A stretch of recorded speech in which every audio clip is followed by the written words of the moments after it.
Christmas to you. You guys look very festive today. Please join me in the pledge to the Bible. I pledge allegiance to the Bible, God's holy word.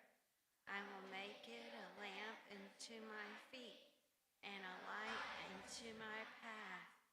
I will hide its words in my heart that I might not sin against God. Please join me in the pledge to the flag. I pledge allegiance to the flag of the United States of America and to the republic for which it stands, one nation, under God, indivisible, with liberty and justice for all. Thank you. We're just going to practice our sound-offs today. We give gifts. Yes, he did. And why are we at school today? For our Christmas party? Well, yes. Okay, but the real reason why we're at school every day, why are we at school today? To glorify and enjoy God. And I hope that you take time to do that today. I'm going to invite Mrs. Copeland up to finish our discussion about hope at Christmas. Welcome, Mrs. Copeland.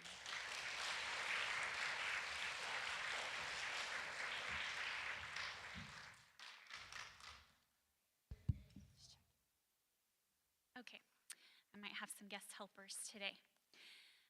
So we have been learning about the Christmas story and what really happened, why we celebrate.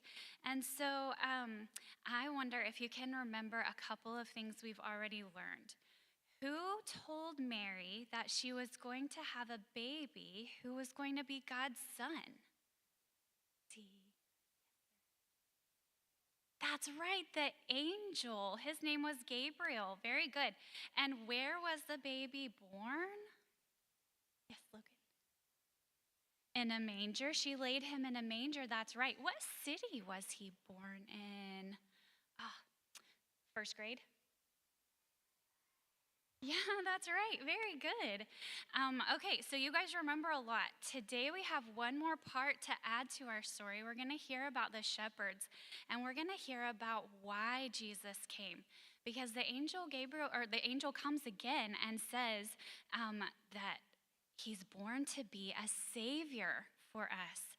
And he comes and tells the shepherds this message. So I'm going to have my class come up and help me. And while they're coming up, we're going to just kind of remember, very good, we're going to kind of remember that way back in the beginning, Adam and Eve, they sinned, and the world was cursed. And so we've learned in our catechism times and everything that God created us to be holy and happy, but we sinned and became sinful and miserable. But this was God's promise to how he was going to fix it, how he was going to save us and make us able to be holy and happy with him again.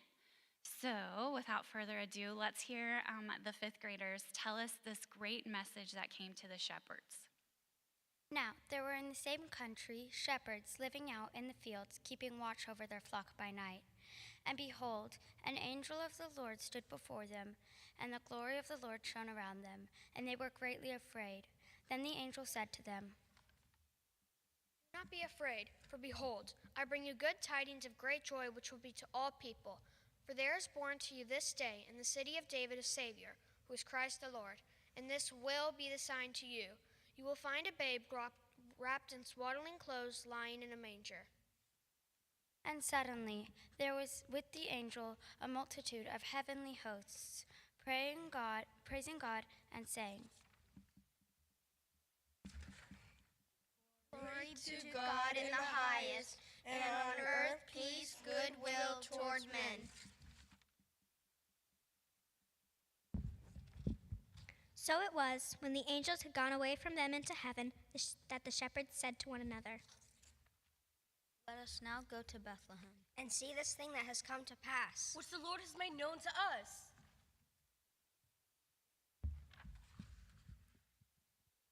And they came with haste and found Mary and Joseph and the babe lying in a manger. Now when they had seen him, they made widely known the saying which was told them concerning this child. And all those who heard it marveled at those things which were told them by the shepherds. But Mary kept all these things and pondered them in her heart. Then the shepherds returned, glorifying and praising God for all the things that they had heard and seen as it was told them. A round of applause for their sharing the story.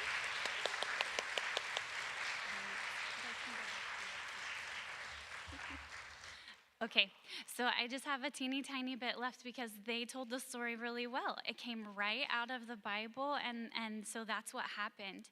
But I want you to catch that the message that the angels sent was, this is a Savior that's born for you. A Savior has been born for you. And the shepherds went around telling everybody the message that they got. So I'm going to give you about 3 seconds, and I want you to turn to your neighbor and tell them the good message. You're going to tell them, a Savior has been born for you. Tell your neighbor. Great job. You can put your eyes back up here in 3, 2, 1. Can I have you back? Great job, everyone, telling your neighbor about the Savior that was born for you. That's the message that we want to remember all Christmas. A Savior has been born for you. All right. Merry Christmas.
And I pray that wonders of his love will be with you this Christmas. The Lord be with you.